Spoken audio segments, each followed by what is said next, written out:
오늘은 나의 쓰임은 무엇인가 라는 제목으로 하나님 말씀을 전하도록 하겠습니다. 레바논의 국기에 있는 그림이 레바논 백향목입니다. 지금 수가 그렇게 많지 않다고 그래요. 이 나무입니다. 근데 이 나무가 곱고 또 향이 나요. 이 나무가. 그리고 요즘 말하면 건강한 향, 뭐라 그럽니까? 무슨 치드라는 거 있죠. 그 건강한 향이 나오고 이게 또 오래 가요. 제목으로는 단단하고 2000년도 간다 이런 얘기했습니다. 근데 그 많지는 않다고 그래요. 지금 멸종 위기 보호 수종입니다. 이 나무의 쓰임은 뭘까요?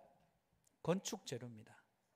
기둥도 쓰이고 대들보도 쓰이고 건축 재료로 쓰이는 거예요. 이 나무의 쓰임은 건축 재료. 성전 지을 때 솔로몬 성전이 이 나무로 지어졌어요. 자, 포도나무가 있습니다. 포도나무의 쓰임은 뭘까요? 여러분 여기 다 안 나오지만 이 포도나무가 곧게 뻗어 있는 나무가 아니에요. 구불구불하고 휘어나서 그런지 모르지만 이 나무로 대들보 사용할 수 있을까요? 집 지을 때? 아니면 무슨 기둥으로 세울 수 있을까요? 못 세우죠. 그러면 100번 양보했어요. 젓가락은 될까요? 젓가락? 다른 좋은 나무가 있는데 왜 이 나무로 젓가락 하겠습니까? 그건 좀 심했네. 이쑤시개는 가능할까요? 이쑤시개 요즘 좋은 게 얼마나 많은데요. 그죠? 저걸 하겠습니까? 그러면 도대체 포도나무는 무엇에 쓰임이 있을까요? 포도나무는 열매예요. 여러분 모든 것에 쓰임이 있습니다. 자기의 쓰임을 알아야 된다는 겁니다. 우리도 하나님께서 부르셨습니다. 자기 존재를 알아야 자기 쓰임이 나옵니다. 우리는 어떤 존재인가? 하나님께서, 우리가 보는 우리 말고요, 하나님께서 우리를 어떻게 보시는가? 고린도전서 1장 26절 29절 보니까 형제들아 너희를 부르심을 보라. 우리 보고 얘기하는 겁니다. 육체를 따라 지혜로운 자가 많지 아니하며 능한 자가 많지 아니하며 분별 좋은 자가 많지 아니하도다. 그러나 하나님께서 세상에 미련한 것들을 택하사 지혜 있는 자들을 부끄럽게 하려 하시고 세상에 약한 것들을 택하사 강한 것들을 부끄럽게 하려 하시며 하나님께서 세상에 선한 것들과 멸시받는 것들과 없는 것들을 택하사 있는 것들을 폐하려 하시나니 이는 아무 육체도 하나님 앞에서 자랑하지 못하게 하려 하심이라. 자, 백향목은 분명히 좋은 건축 재료입니다. 근데 우리는 백향목은 아닌 것 같아요. 그럼 여기서 보면 미련하고 약하고 천하고 멸시받고 없고, 이게 우리의 정의예요. 우리 존재예요. 하나님께서 우리를 부르실 때 우리를 이것보다 나은 존재로 생각하면 하나님의 복음이 들어가기 참 어렵습니다. 그래서 우리 존재는 별 볼 일 없는 존재예요. 저와 여러분은 그런 존재입니다. 하나님 앞에. 그런데 하나님이 부르셨어요. 왜 부르셨습니까? 쓰임이 있더라는 거예요. 우리는 백향목은 안 됩니다. 포도나무예요. 포도나무는 열매를 맺어야 됩니다. 그 열매는 좋은 제목은 아니지만 열매 맺음으로 쓰임 받습니다. 그 열매는 우리가 우리의 인생 열매를 맺는 것이 아니라 하나님께서 우리에게 열매 맺고자 하는 그 열매를 맺어야 된다는 그런 얘기입니다. 여러분 십자가의 복음, 십자가의 도를 헬라인들은 그거 어리석다고 안 받아들여요. 유대인들은 표적과 기적을 보여주면 믿겠답니다. 근데 사실 기적 본다고 믿는 거 아닙니다. 여러분이 만약 복음을 전하는데 어떤 사람을 설복을 시켰어요. 예수 믿어야 될 이유를 설복을 시키면 그 사람은 절대로 예수를 안 믿습니다. 왜? 저 사람한테 내가 설복, 꿀림을 당했는데 내가 왜 무릎 꿀림을 당했으면 절대로 그 복음을 안 받아들입니다. 그런데 우리를 부족한 제목이라 생각하는 사람들은 십자가의 복음을 받아들입니다. 그 십자가의 복음이 하나님의 능력이요 하나님의 지혜라고 믿게 되더라는 거예요. 그래서 고린도전서 1장 31절에 보니까 기록된 바 자랑하는 자는 주 안에서 자랑하라 함과 같게 하려 함이라. 그래서 우리는 우리를 자랑하는 것이 아니라 누구를 자랑합니까? 십자가에 달리신 예수 그리스도를 자랑하는 인생이 되라는 거예요. 이제 오늘 본문으로 들어가 보면 우리 존재는 레바논 백향목은 아닙니다. 우리는 포도나무예요. 성도는 열매 맺는 자가 되어야 됩니다. 그렇다면 열매를 맺기 위해서는 우리가 어떻게 해야 될까요? 첫 번째는 부르심에 합당하게 쓰임 받으면 열매를 맡다는 거예요. 부르심에 합당하게 쓰임 받으라는 거예요. 자, 오늘 본문으로 들어가 보겠습니다. 오늘 본문은 포도원의 노래예요. 제목이 그렇게 되어 있습니다. 1절에 4절 말씀을 보면 같이 한번 볼까요? 시작. 나는 내가 사랑하는 자를 위하여 노래하되 내가 사랑하는 자의 포도원을 노래하리라. 내가 사랑하는 자에게 포도원이 있으며 심히 기름진 사내로다. 땅을 파서 돌을 제하고 극상품 포도나무를 심었도다. 그 중에 망대를 세웠고 또 그 안에 술틀을 팠도다. 좋은 포도 맺기를 바랐더니 들포로를 맺었도다. 예루살렘 주민과 유다 사람들아, 구하노니 이제 나와 내 포도원 사이에서 사리를 판단하라. 내가 내 포도원을 위하여 행한 것 외에 무엇을 더할 것이 있으랴. 내가 좋은 포도 맺기를 기다렸거늘 들포도를 맺음은 어찌 됨인고. 여러분, 지금 하나님이 농부예요. 포도원은 이스라엘 백성입니다. 포도는 유다 사람들입니다. 그러면 여기서 농부이신 하나님께서 이스라엘 백성들에게, 유다 사람들에게 포도원을 가꾸듯이 은혜를 부어주시는데 더할 것이 있겠어요? 좋은 밭에다가 극상품 포도나무를 심고 거름지고 가지치기 하고 북돋우고 다 하는 겁니다. 농부가 해야 될 일은 다 합니다. 그러면 당연히 좋은 포도를 맺어야 되는데 먹지도 못할 들포도를 맺었습니다. 이게 이해가 안 되는 거예요. 은혜는 하나님께 받고 열매는 엉뚱한 열매를 맺더라는 거예요. 농부신 하나님이 포도를 행할 일에 대해서 말씀하세요. 그래서 5절 6절에 이렇게 하겠다는 거예요. 이제 내가 내 포도원에 어떻게 행할지를 너희에게 이르리라. 내가 그 울타리를 걷어 먹힘을 당하게 하며 그 담을 헐어 짓밟히게 할 것이요, 내가 그것을 황폐하게 하리니 다시는 가지를 자름이나 북을 돋우지 못하여 찔레와 가시가 날 것이며, 내가 또 구름에게 명하여 그 위에 비를 내리지 못하게 하리라 하셨으니, 한마디로 망해서 바벨론 포로로 잡혀가게 하겠다는 거예요. 나라가 망하고 성전은 무너지고 거기 황폐해져 가지고 짐승들이 들락거리는 곳이 만들어지겠다는 거예요. 왜요? 이제부터는 은혜 안 주시겠다는 말씀이에요. 7절입니다. 무릇 만군의 여호와의 포도는 이스라엘 족속이요 그가 기뻐하는 나무는 유다 사람이라. 그들에게 정의를 바랐더니 도리어 포악이요 그들에게 공의를 바랐더니 도리어 부르짖음이었도다. 여러분, 정의 바랐더니 포악이 있고 그래서 백성이 막 부르짖어요. 열매 맺었고 열매는 안 맺고 엉뚱한 거 맺어서 우상숭배에 빠지고 그렇더라는 거예요. 이스라엘 백성이 바벨론 포로로 잡혀가게 하신다는 말씀이에요. 성도를 부르심은 열매를 맺게 하려 하심이에요. 여러분, 저와 여러분이 하나님이 원하시는 열매 맺는 인생이 되시기를 주의 이름으로 축복합니다. 우리 민족은 독창적인 민족이에요. 독창적인 민족. 왜 그러냐? 여러분, 지금 우리가 음식이, 전 세계 음식이 다 들어와 있습니다. 그런데 한국화, 토착화예요. 그러니까 프랑스 음식이 들어오면 프랑스 음식보다 한국에서 만든 프랑스식 음식이 훨씬 더 맛있어요.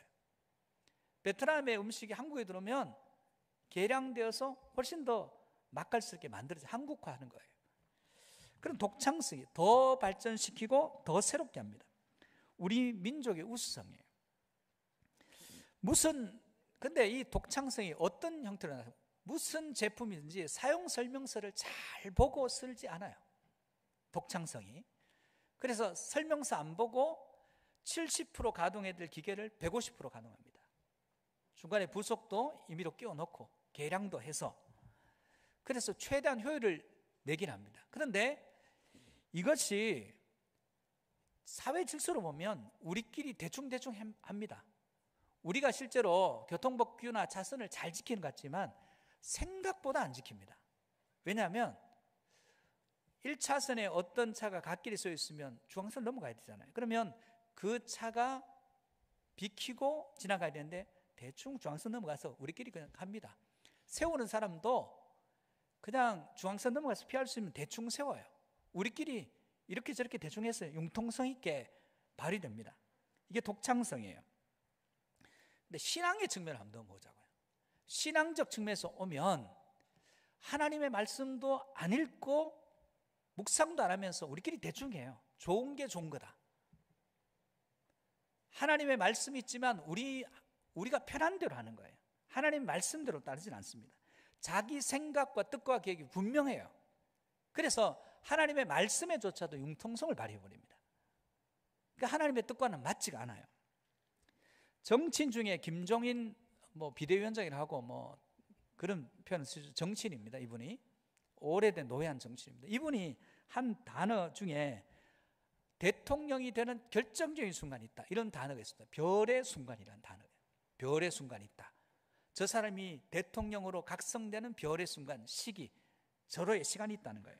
이 별의 순간은 독일어에서 유래됐어요. 저도 독일어를 안 배워서 이 발음을 잘 모르겠어요. 슈텔은 슈툰데라는 단어예요. 별의 순간. 이게 뭐냐면 그 시점이 그 사람의 미래를 결정하는 결정적인 순간이라는 거예요. 흔히 한국어로는 운명적인 시간, 결정적인 순간 이렇게 번역됩니다. 이게 사실은 점성술을 쏜 거예요. 사람이 태어났을 때 별의 위치가 그 사람의 운명을 결정한다, 이런 용어에서 왔기 때문에 신앙적인 용어는 아니에요. 그런데 개인적으로 보면 우리에게도 이 결정적인 순간, 신앙의 결정적인 순간이 오더라는 거예요. 이게 뭐냐면 지금까지 계속 내 뜻과 내 교육이 우선하고 하나님의 뜻은 두 번째로 밀려요. 그런데 어느 순간 하나님의 말씀이 들리고 그 말씀이 모든 것일 때가 있더라는 거예요. 그 말씀을 듣고 그 말씀에 절대적으로 순복하고 따르는 그런 결정적인 순간이 오더라는 거예요. 이 순간이 우리 모두에게 와야 됩니다. 그때 이후로 우리 신앙은 엄청난 변화를 겪어요. 저는 이 신앙적인 맞닥뜨림이라고 생각해요. 하나님의 말씀이 들리기 시작하고 그 말씀에 따를 마음이 생기고 그 말씀이 내 삶을 온통 좌지우지하고, 한마디로 말해서 좋은 쪽으로 해요. 그래서 옛날에는 못했는데 그 말씀에 이끌려 갔는데 은혜가 무엇인지를 알게 되고, 이런 순간이 오더라는 거예요. 성도는 이 순간을 맞닥뜨려야 됩니다. 저와 여러분에게 하나님의 말씀이 크게 들리고 하나님 앞에 예배하는 것이 감격스럽고 은혜를 생각하면 입술에서 감사만 터져나오는 이 은총의 순간이 저와 여러분에게, 이게 뭡니까? 부르심에 응답하는 시간이에요. 토끼와 거북이 얘기 많이 하잖아요. 토끼는 육지에서 강해요. 거북이는 물에서 강합니다. 그렇게 만들어졌어요. 부르심도 다 달라요. 은사가 다 다릅니다. 은사대로 부르시는 거예요. 이 사람이 잘하는 거 내가 잘 못할 수 있어요. 이 사람이 못하는 건 내가 잘할 수 있어요. 그래서 우리는 각자에게 주어진 것으로 하나님 앞에 최선을 다해서 아름답게 쓰임받아야 됩니다. 이게 부르심에 대한 응답이에요. 여러분, 저는 우리 교회에 한 소망을 가지고 있습니다. 뭐냐면 이 포항 땅에서 예배 제일 잘 드리는 교회 되기를 바랍니다. 하나님이 우리 예배를 받으시는 거예요. 예배는요, 여러분, 엎드려 절하는 거예요. 어전에 갔을 때 왕 앞에 엎드렸습니다. 고개도 못 들어요. 고개를 들라 하면 그때 드는 거예요. 이게 예배드린 자세입니다. 여러분이 지금 예배드린 자세가 하나님 앞에 서 있는 자세인지 사람 앞에 세미나에 왔는지 여러분 자신이 한번 판단해 보세요. 여러분이 지금 자세가 하나님 앞에 드리는 예배의 자세인지 아니면 사람들 보기 좋은 자세인지 내가 편한 자세인지 한번 생각해 봐야 됩니다. 우리 모두는 하나님 앞에서 그분을 위해서 우리는 모두가 도구가 돼야 됩니다. 그 부르심에 합당하게 응답해야 됩니다. 성도는 예배하는 일, 우리 장로님 기도한 대로 기도하는 일, 말씀, 그리고 성령 충만, 복음 전파, 이거 감당하는 게 사명으로 감당해요. 이 사명을 감당하고 있으면 어느 순간 결정적인 순간에 와야 됩니다. 모든 말씀이 들리고 그 말씀을 전적으로 순복하는 그 순간, 부르심의 순간이 저와 여러분에게 임하시기를 주의 이름으로 축복합니다. 두 번째는 예수님 안에 꼭 붙어 있으면 열매를 맺어요. 메슬로 욕구 5단계라는 게 있어요. 한번 띄워보세요. 이게 욕구 5단계입니다. 밑에가 크고 피라미드 형식으로 되어 있어요. 생리적 욕구예요. 먹고 마시는 거예요. 안전의 욕구입니다. 안전하고 싶어요. 안전에 대한 욕구입니다. 세 번째 단계가 사랑과 소속감, 어떤 단체에 소속감을 갖는 거예요. 네 번째 단계 존중의 욕구예요. 나는 존중받고 싶어요. 그리고 마지막에 자기 실현의 욕구예요. 자, 그런데 특징은 1단계를 못 이루면 2단계로 못 갑니다. 여러분 한번 보십시오. 국가가 여러분에게 먹을 것은 공급할, 먹을 게 없어요. 지금 먹을 거는 공급 못하는데 좋은 집을 줄게. 먹을 것은 공급할 기미가 안 보이는 거예요. 그런데 좋은 집 줄게, 편안한 집 줄게. 그런데 먹을 것이 없으면 그 좁은 집에서 며칠 있으면 굶어 죽어요. 1단계가 이루어지냐면 2단계로 절대로 안 가요. 그 다음에 1단계, 2단계 이루어지니까 뭐 안전 얘기하고 사랑 얘기하고 소송 얘기하는 거예요. 1, 2단계가 이루어졌으니까 그 3단계를 보는 거예요. 1, 2, 3단계 어느 정도 갖추어지니까 명예에 대한 욕구도 생기고 뭐 자리에 대한 욕구도 생기고 그런 거예요. 그거 없으면 지금 먹고 살기 바빴는데 그런 거 언제 생각합니까? 여러분, 우리가 지금 얘기하는 경제 얘기가 전부 1단계에 대한 얘기야. 사람들은 끊임없이 1단계 얘기합니다. 1단계 먹는 문제, 경제, 금리 전부 1단계 얘기입니다. 근데 마태복음 5장에 보면 6장에 보면 인간의 염려, 두려움 가운데 1단계 얘기합니다. 주님께서 무엇을 먹을까, 무엇을 마실까. 마태복음 6장 31절 32절 한번 볼까요? 이게 지금 생리적 욕구의 단계예요. 같이 봅시다. 시작. 그러므로 염려하여 이르기를 무엇을 먹을까, 무엇을 마실까, 무엇을 입을까 하지 말라. 1단계 그것을 생각하지 말라는 거예요. 32절입니다. 이는 다 이방인들이 구하는 것이라. 너희 하늘 아버지께서 이 모든 것이 너희에게 있어야 할 줄을 아시느니라. 욕구의 단계로 보면 1단계 안 해주면 2단계 안 가고 2단계 안 해주면 3단계 안 가고 3단계 안 해주면 4단계, 5단계를 안 넘어가요. 그러면 하나님께서 이렇게 얘기하셔요. 야, 1단계 내가 책임져 줄게. 너 안전의 욕구로 가. 내가 1단계, 2단계 안전까지 책임져 줄게. 너 사랑과 소속으로 가. 내가 너 사랑해 줄게. 그러니까 너 4단계로 가. 5단계로 가. 이렇게 말씀하셨는데 1단계도 말씀하시지 않고 2단계도 3단계도 4단계도 5단계도 말씀하지 않고 갑자기 그 단계를 무시하고 1단계에서 5단계에 없는 얘기를 하세요. 한마디로 초월적인 단계, 그 욕구의 단계 없는 걸 말씀하세요. 마태복음 6장 33절입니다. 같이 한번 볼까요? 시작. 그런즉 너희는 먼저 그의 나라와 그의 의를 구하라. 그리하면 이 모든 것을 너희에게 더하시리라. 여러분, 우리는 욕구를 채우기 위해서 애써요. 열심히 욕구를 1단계 채우고 2단계 채우고 3단계 채우고 4단계 채우고 5단계 채우고 자아실현했다. 또 1단계 또 염려가 또 있어요. 그런데 하나님께서는 너 이 세상 나라 바라보지 말고 보이지도 않는 하나님 나라를 바라보라는 거예요. 그리고 이거는 단계 없는 거예요. 너는 사람과의 관계 말고 하나님과 바른 관계, 이게 의거든요. 하나님과 바른 관계를 맺고 있는지 살펴라는 거예요. 그러면 어떻게 되느냐?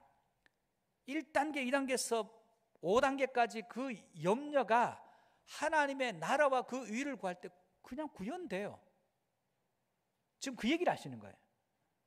그런데 우리는 하나님, 지금 제가 이거 급하니까 하나님 개입하지 마시고 제가 2단계 다 끝내고 난 뒤에 5단계 끝내면 그때 하나님 찾을게요. 그런 시간 안 와요. 오지 않습니다. 예배 관계거든요. 하나님과의 관계예요. 예배는 하나님과의 관계입니다. 지금 하나님과 여러분이 어떤 관계를 맺고 있는지. 마태복음 6장 34절에 그래서 결론을 이렇게 맺습니다. 같이 봅시다. 시작. 그러므로 내일 일을 위하여 염려하지 말라. 내일 일은 내일이 염려할 것이요 한날의 괴로움은 그날로 속하니라. 그런 쓸데없는데 1단계에서 5단계 에너지 낭비하지 말라는 거예요. 여러분, 내일은 우리가 염려할 범주가 아닙니다. 범위가 아닙니다. 인생에서 오늘을 넘어가는 문제는 전부 하나님의 영역이에요. 한번 따라할까요? 인생에서 오늘을 넘어가는 문제는 다 하나님의 영역이다. 근데 왜 그거 걱정하냐는 거예요. 왜? 오늘 살기도 바쁘다는 거예요. 왜? 내일은 주셔야 되는 거예요. 다음 주에 제가 여전히 여기서 설교할지 안 할지 장담 못합니다, 여러분. 당장 내일 새벽에 제가 설교할 수 있을지, 내일 새벽엔 아니네요. 다음 주간 제가 설교할 수 있을지 몰라요. 여러분이 다음 주간에 이 자리에 있다는 보장이 없습니다. 그건 우리 영역이 아니에요. 근데 우리는 전부 그런 영역 가운데 고민하고 걱정하더라는 거예요. 욕구의 단계. 구약에서 이스라엘 백성이 하나님은 너는 참 포도나무야 열매 맺어 그렇게 얘기하세요. 근데 신약에 오면 이게 달라져요. 신약에서는 우리를 포도나무라 얘기하지 않아요. 한번 볼까요? 요한복음 15장 1절에서 7절입니다. 1절 같이 한번 볼까요? 시작. 나는 참 포도나무요 내 아버지는 농부라. 여기서 나는 누구예요? 우리가 아니에요. 예수님이에요. 예수님이 포도나무 하시겠다는 거예요. 그래서 우리는 포도나무 아니에요. 이제 예수님이 포도나무 하시고 아버지 하나님은 농부예요. 우리는 포도나무의 위치를 뺏겼습니다. 2절부터 보겠습니다. 시작. 물은 내게 붙어 있어 열매를 맺지 않는 가지는 아버지께서 그것을 제거해 버리시고 물은 열매를 맺는 가지는 더 열매를 맺게 하려 하여 그것을 깨끗하게 하시느니라.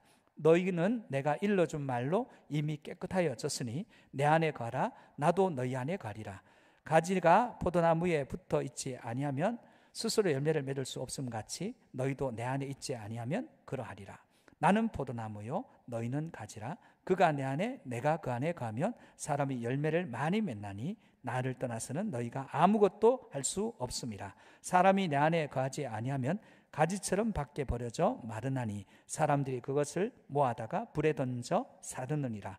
너희가 내 안에 거하고 내 말이 너희 안에 거하면 무엇이든지 원하는 대로 구하라. 그리하면 이루리라. 너희들 포도나무 안 되지. 너는 포도나무 하지 마 그러면. 그럼 우리 뭐 할까요? 너희 가지해. 우리 이제 포도나무도 아니에요. 우리는 가지가 됐습니다. 그럼 가지가 할 수 있는 일이 뭐예요? 포도나무인 예수 그리스도께 붙어 있는 거예요. 이게 제일 힘든 겁니다. 붙어 있는 게 쉬운 일이 아닙니다. 왜냐하면 말씀에 대한 절대적인 순종과 복종이 붙어 있는 거예요. 우리는 예수님께 꼭 붙어 있으면 열매를 맺어요. 그런데 이건 반드시 말씀에 대한 절대적인 순종과 복종이 있어야 됩니다. 그래서 쉽지가 않습니다. 사랑하는 여러분, 우리는 이제 포도나무도 아니고 가지예요. 참 포도나무신 예수 그리스도께 접붙임 당한 가지입니다. 구원받은 가지예요. 그러면 열매 맺는 모든 자양분과 수분은 주님이 땅에서 뽑아 올려서 우리에게 공급해 주세요. 가지 끝에. 그럼 꼭 붙어 있으면 어느 순간 내 힘과 노력이 아닌 주님의 방법으로 열매를 맺고 꽃을 피고 열매를 맺게 되더라는 거예요. 이걸 하는 방법이 말씀에 대한 절대적인 순종과 복종입니다. 사랑하는 성도 여러분, 믿음이 뭐예요? 말씀의 절대성 앞에 우린 상대적인 존재예요. 그 말씀을 절대적으로 믿고 그 말씀에 순복하는 거예요. 그러므로 승리하는 열매 맺는 인생 되시기를 주의 이름으로 축복합니다. 세 번째 열매 맺기 위해서는 흐름이 있어야 열매를 맺는다는 거예요. 흐름이 있는 인생이 되기 위해서는 하나님을 닮아야 됩니다. 하나님을 닮는다는 건 하나님의 성품이 우리에게 임해야 돼요. 하나님의 성품은 출애굽기 34장 6절에 나옵니다. 하나님의 성품을 대변하는 이 구절 한번 같이 보겠습니다. 시작. 여호와께서 그의 앞으로 지나시며 선포하시되 여호와라 여호와라 자비롭고 은혜롭고 노하기를 더디하고 인자와 진실이 많은 하나님이라. 하나님의 성품이에요. 자비, 은혜, 노하기, 더디함, 인자, 진실. 이 하나님의 성품이에요. 물이 흐르지 않으면 고이면 썩습니다. 그죠? 흐름이 없는 것은 죽은 것이라 그렇게 얘기합니다. 아브라함에게 주신 복은 너 내가 복을 줄 테니까 네가 흐름이 있는 인생이 되라. 그런 말씀이에요. 창세기 12장 1절 3절 한번 봅시다. 먼저 1절을 보겠습니다. 시작. 여호와께서 아브라함에게 이르시되 너는 너의 고향과 친척과 아버지의 집을 떠나 내가 내게 보여줄 땅으로 가라. 아직 보여주지도 않은 땅이에요. 아직 보지도 못한 땅으로 가라는 거예요. 2절입니다. 내가 너로 큰 민족을 이루고 내게 복을 주어 내 이름을 창대하게 하리니 너는 복이 될지라. 네가 복이라는 거예요. 그럼 어떻게 해야 되냐? 3절. 너를 축복하는 자에게는 내가 복을 내리고 너를 저주하는 자에게는 내가 저주하느니 땅의 모든 족속이 너로 말미암아 복을 얻을 것이라 하신지라. 아브라함 한 사람으로 민족을 만들고 그 민족이 복을 받아서 제사장 나라가 되고 하나님의 은혜를 통해서 하나님을 잘 섬길 때 다른 모든 사람도 하나님을 섬겨서 그들이 받는 것과 똑같은 복을 받게 하시겠다는 거예요. 자, 물이 들어왔으면 흘러야 됩니다. 흐르지 않으면 의미가 없어요. 하나님의 성품의 특징은 하나님의 것을 인간에게 흘러 보내시는 거예요. 하나님의 의를 우리에게 주십니다. 대속의 은혜를 우리에게 부어주십니다. 사명을 주시되 능력을 주셔서 그걸 감당합니다. 흐름이 있어요. 여러분, 옛날 이야기에 이런 이야기 많습니다. 형과 아우가 있어요. 형은 세상 처세에 강해요. 그래서 잘 살아요. 부자예요. 근데 이 형이 동생을 좀 도와주면 좋은데 안 도와주고, 동생은 가난해요. 농사 짓습니다. 농사를 부지런히 짓는데 할 것이 없어서 호박 농사를 지었는데, 그 호박 중에 엄청나게 큰 호박이 하나 난 거예요. 그래서 동생의 마음에 우리나라를 위해서 다스린다고 수고하시는, 이건 왕에게 드리면 좋겠다 해서 그걸 들고 왕에게 가요. 왕이여, 제가 농사했는데 제가 한 번도 보지 못한 엄청난 호박이 수확이 됐는데 이거는 왕에게 드리고 싶습니다. 진상합니다. 드렸어요. 왕이 얼마나 마음이 기쁜지 그 동생에게 어떻게 합니까? 뭐 있냐니까 금이 있대요. 금 주라고. 집도 한 채 주라고. 그리고 땅도 좀 주라고. 그래서 갑자기 부자가 돼버렸어요. 이걸 형이 듣고 가만히 있을 형이 아니잖아요. 그래서 자기도 창고에 있는 황금을 상자에 담고 말에 실려서 소와 양을 끌고 가서, 임금님 나라를 위해서 고생하시는데 제게 있는 좋은 것을 드리고 싶습니다. 딱 드렸어요. 드렸더니 너무 갸륵한 거예요. 보통 이렇게 안 주거든요. 그래서 너무 기뻐서 묻습니다. 야, 창고에 뭐 있냐 물으니까 뭐 있어요? 호박이 있는 거예요. 호박 주라고. 그래서 호박 큰 거 받아가지고 완전 망한 거예요. 자, 여기서 지금 옛날 얘기 하려는 게 아닙니다. 동생은 선물 받을 의도성이 없어요. 왕에게 선물을 받기 위해서 지금 들고 가는 게 아닙니다. 우리나라를 위해서 다스린다고 수고하는 임금님에게 이 좋은 것을 드리고 싶은 마음이 있어요. 동생은 자기 성품이 시킨 대로 하는 거예요. 의도성이 없어요. 그냥 드리고 싶어서 가는 거예요. 형은요, 의도성이 있어요. 이거 주고 더 큰 거 받겠다는 의도성이 있습니다. 성품대로 가는 게 아니에요. 성품과 반대 방향을 하니까 의도성이 있고 자연스럽지가 않아요. 가짜 행동이에요. 동생의 행동은 진짜 행동이에요. 성품이 시킨 대로 하는 거예요. 형의 행동은 성품과 반대되는 더 큰 걸 얻기 위한 가짜 행동이에요. 그래서 부자연스러워요. 감동이 있는 인생은 하는 행동에 의도성이 없어요. 성품이 시킨 대로 하는 거예요. 그래서 감동이 있는 거예요.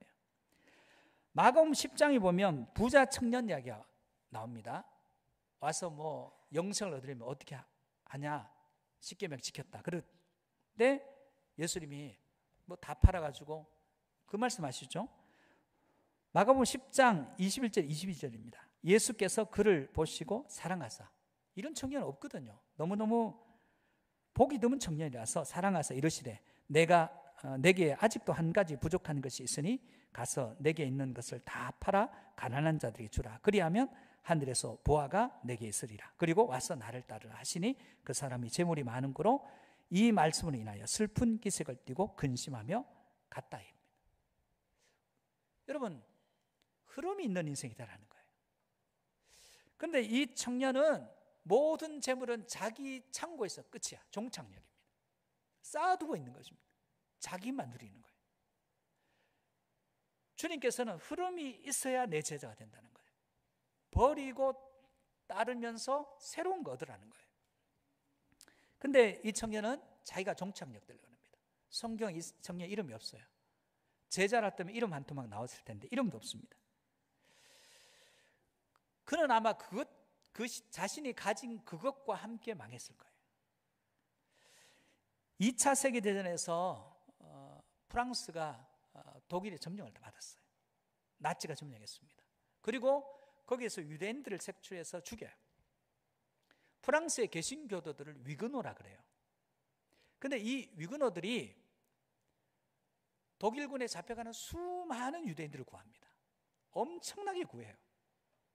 누굴 알 것 없이 다 나서서 숨겨주고 구해주고 합니다.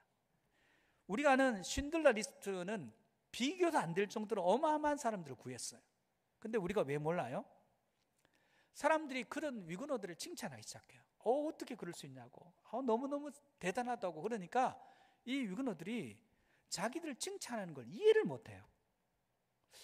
왜 우리를 칭찬하냐고. 이들의 얘기가 이래요. 우리는 예수 그리스도를 믿는 사람들이고 우리는 예수 그리스도의 성품을 닮은 사람들이다. 잡혀가서 죽는 사람을 그냥 가만히 보고 손 놓고 있을 수는 없지 않느냐. 그들을 구하는 것은 너무나 당연한 일이다. 그런 얘기 하지 마. 그런 칭찬하지 말라고. 우린 당연한 일을 했다고. 그래서 묻혀버린 거예요. 이들의 행동에는 우리가 구하면 우리를 진짜 그리스도인을 생각하겠죠. 이거 없어요. 하나님의 성품이 그들 안에 있어요. 당연해요. 성품이 시키는 대로 하는 거예요. 물 흐르듯이 하는 것입니다. 받았으니 주는 겁니다. 주님의 사랑을 받았으니까. 하나님은 우리를 창조하셨습니다. 우리가 죄에 빠질 때 그분은 예수 그리스도를 보내셔서 대속하시고 죽게 하심으로 그분을 믿는 자를 구원하셨어요. 그리고 그분의 성품을 우리에게 주십니다. 십자가의 은혜를 우리에게 부으셔요. 그러면 우리 안에 있어야 될 것은 우리가 아니라 갈라디아서 2장 20절처럼 이제는 나는 옛사람, 나는 죽고 이제 예수 그리스도의 성품, 하나님의 성품을 받아서 이것이 내 안에서 의도하지 않게 자연스럽게 흘러가는 삶이 열매를 맺는 삶이에요. 여러분에게 하나님의 성품이 있기를 주의 이름으로 축복합니다. 여러분에게 거짓의 영이나 죽이는 영이나 사단을 닮은 모습이 있으면 되겠습니까? 그 사람이 그리스도인이겠어요? 아니죠. 그 사람에게서는 의도하지 않는 행동들이 자연스럽게 나오는 거예요. 동생처럼, 위그너들처럼. 여러분, 우리는 무엇에 쓰임 받아야 될까요? 분명한 것은 우리를 예배로 부르셔요. 구원받는 자를 예배로 부르십니다. 예배하라고. 그래서 예배가 제일 중요해요. 우리는 기도함으로 우리의 죄에 대한 것들을 씻어야 됩니다. 교회는 기도하는 집이에요. 예배와 기도가 중요합니다. 그런데 성령님의 인도하심이 없으면 이게 안 돼요. 성령님을 의지하는 겁니다. 그래서 뭐 하자는 거예요? 이 교회를 이곳에 세우시고 이 지역이 우상숭배가 가득한 이 골짜기에 나가서 복음을 전하고 복음을 전해서 그들도 우리처럼 예수님의 성품을 닮은 자들로 그들 안에서 흐름이 있는 인생으로 예수 그리스도께 접붙당해서 말씀에 순복하는 존재로 만드는 포도나무가 아니라 이제는 가지로 우리를 부르신 거예요. 그 부름에 합당하기 위해서는 말씀에 대한 절대적인 순종, 순복이에요. 판단하지 마세요. 말씀 판단하지 마세요. 무조건 그 말씀에 아멘 하시기를 주의 이름으로 축복합니다. 그리고 예수 그리스도 안에 외에 구원자가 없습니다. 다른 이로서는 구원을 얻을 수 없는 이상한 인간의 구원 받을 만한 다른 이름 우리에게 주신 일이 없어요. 여러분의 공로로 구원받지 않습니다. 오직 그분의 이름, 길과 진리와 생명 되신 예수 그리스도만 붙들고 그분께 꼭 붙어 있기를 주의 이름으로 축복합니다. 그리고 기도합시다. 하나님 성품 좀 주세요. 제 안에 없는 의도된 행동이 아니라 성품이 시키는 대로 자연스럽고 감동이 있는 인생 되게 해주세요. 그래서 하나님의 성품을 닮은 저와 여러분이 되어서 우리가 어떤 존재로 부름받은지를 깨닫고 부름에 합당한 삶을 사는 거룩한 주의 백성 되시기를 주님의 이름으로 축복합니다. 축복합니다.